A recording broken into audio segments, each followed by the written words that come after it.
should bet on me. Eyes keep them set on me. Yeah, you choose, you don't decide on me. You could count on me. Yeah, round I go. Welcome to the RT family. What up, y'all? Today we're going to be doing a Q&A. We'll read you guys a couple questions that we had got off Facebook, off our family members. So for question number 1, it's when are you planning for baby number 2? We say 2 to 3 years. And for the second question is, how'd you come up with the baby's name? When we first found out we were pregnant, we were like up late just thinking about names for a boy and a girl. And the first one was for a girl because I was like positive in my mind that I was having a girl. So it was Isabella Rose. It was a contribute to her mom and her nana that have passed away. So we just wanted to put them in, just let them know they're not forgotten. Carry the name on. And then for the boy, we ended up coming up with Zayden Eugenio Gonzalez. And his middle name is... It's my brother's, it's his name. He passed away, so I wanted to contribute a piece of him to, carry on his name, his legacy. And the third question is, how was your labor and delivery experience? And for that, I say I went through most of my labor at home until I couldn't handle the pain anymore. Then I woke him up. My dad and my sister and my tia were going through it with me. Then I woke him up and told him I was in labor and I couldn't handle it no more. To me, it felt like period cramps at first, and then my family was telling me that I was in labor. And we ended up going to the hospital, and he had to wait outside till I got COVID tested. And when it came back negative, he got to go inside, but that was about an hour wait. And I don't know, it got easier after I got the epidural. It wasn't as bad. And from my side, I was asleep. I was getting ready for work the next day.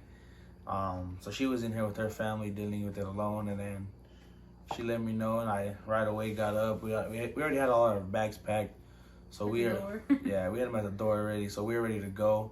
I put them all inside the car. We got her inside the car. We took a good little drive to the doctor's, and then I had to sit outside for at least 45 minutes to an hour just by myself.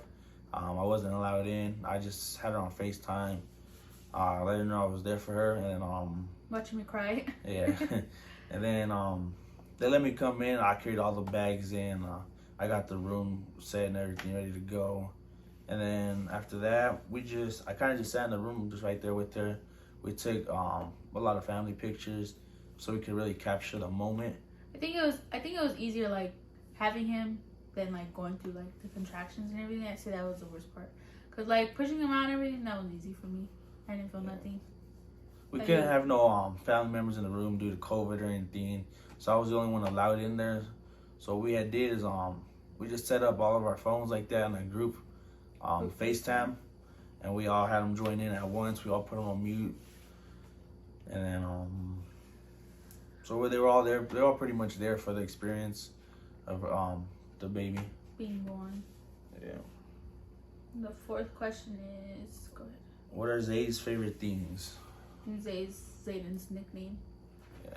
But I would say right now he just learned how to start walking, so he's running around everywhere and bumping his head everywhere. Yeah, falling and trying to eat stuff off the floor. So we have to keep an eye on what he's doing and what's on the floor. Constantly chasing after him, but that's what he's into right now. He's a little daredevil. Yeah, he's crazy. And for the fifth question, it's Zay's schedule. I'd say he wakes up around 7. He takes 2 naps. 2 to 3 naps a day. Yeah, and then he goes to sleep around 11. Yeah. 10 or 11. It just depends on how he's feeling. And if he took his second nap or not. And for the sixth question is, how was living on your own, and how do you appreciate your parents' struggle even more now? I mean, I wouldn't say we really had a struggle. We just couldn't really do things that we were used to doing, because now we had, bills to pay for and all this and all that. So, But, like, but we the weren't reason- struggling though. yeah. It wasn't. It was okay. We were doing fine. We made it. It wasn't too bad. We moved back with our parents because we're saving up to buy a house. Yeah. Because we were living in our own house. But we just can't realize, we're paying all this much money. It's only gonna be higher next year and next year after that. So we're like, we might as well just go live with our parents, save up a little bit of money, whatever we could scoop up in the period of time that we have, and just go look for a house, because it's gonna be the same thing no matter what. Yeah, it's better to pay towards something that you're gonna have for a lifetime, better than paying it to somebody that's like, there's no point, where it doesn't benefit us. Yeah. But I've always appreciated my parents' struggle.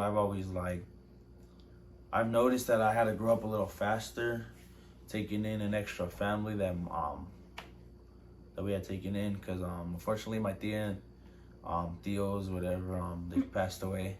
So we had to take in their 3 kids. I already have 2 brothers. So I knew it was a little hard on my mom and my dad. And I had to be a big role model to my younger ones. And even to the older ones, I was a role model though.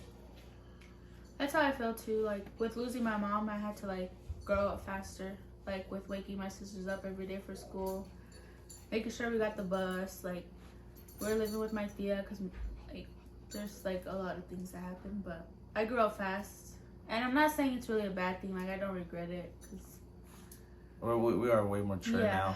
We're way mature for our age, other than a lot of other people out there. But we appreciate everything that they've done for us and all that. And everything they are doing for us still to this day. Yeah. And for the next question is, what are some of y'all favorite hobbies? Mine would be just relaxing with the family, or going to play some basketball or football at the park with my brothers.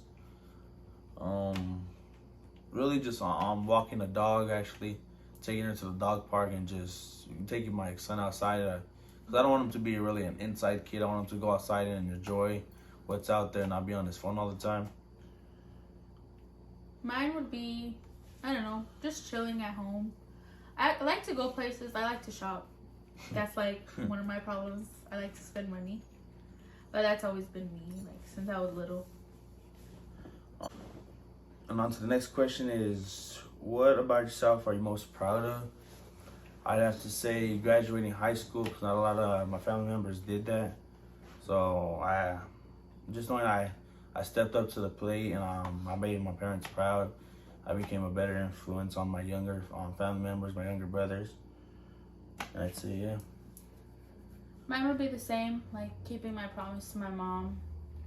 The day she was in the hospital, I held her hand and I promised her that I was going to graduate school, because at the time I was ditching and I was going to Desert View, so I was not doing too good there.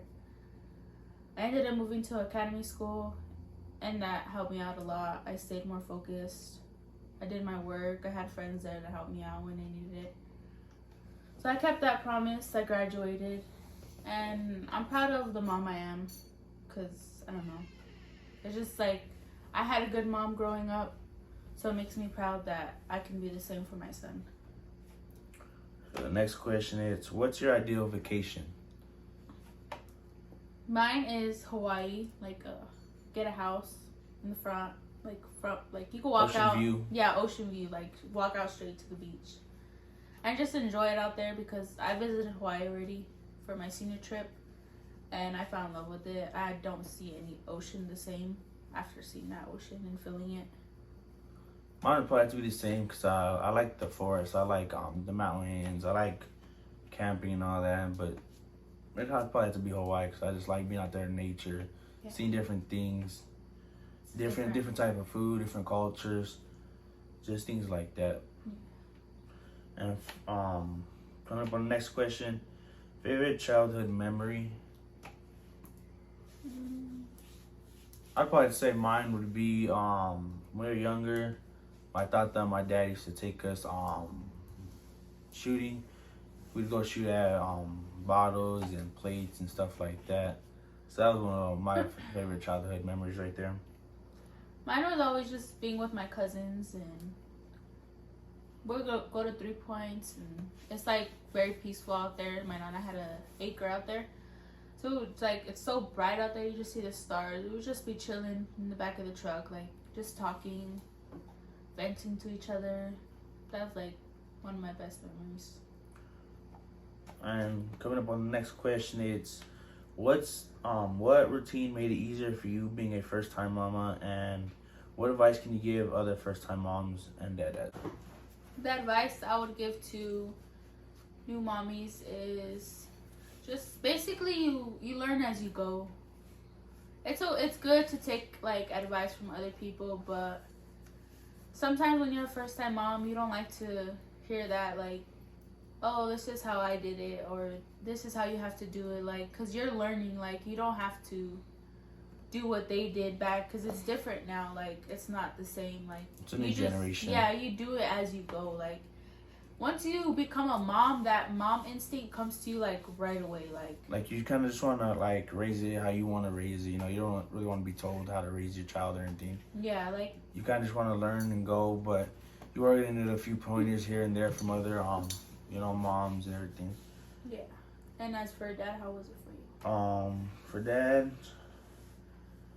it was the same thing, just kind of raising her younger brothers and all that. And then my advice would be, it's not too hard.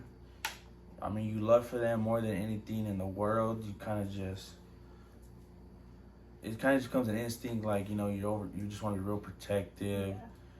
You know, you just want to step up a little more. Do a lot more. Yeah, it makes you want to just push a little harder, and it makes you think a lot more about things and situations. Yeah, like you can't, as being parents, you can't put yourself in situations that like you want to put yourself in. Like, it's just not like that. You got somebody looking up to you now. You got someone waiting for you to come home to. Like, it's just a lot of little things. And for the next question, it's what made you want to start a YouTube? I would say, I don't know. Really just document our life like that. Just Yeah. capture it all on camera and just show the world how we're doing, you know, maybe help other people out. Maybe it could be motivation to other people, motivation to our family members to, you know, go out there and try something different. Because Yeah. this wasn't, back then, this wasn't nothing like, people look at you crazy for wanting to do something on the internet or. And now, like, a lot of people are doing it. And we're not saying that we're doing it because a lot of people are doing it.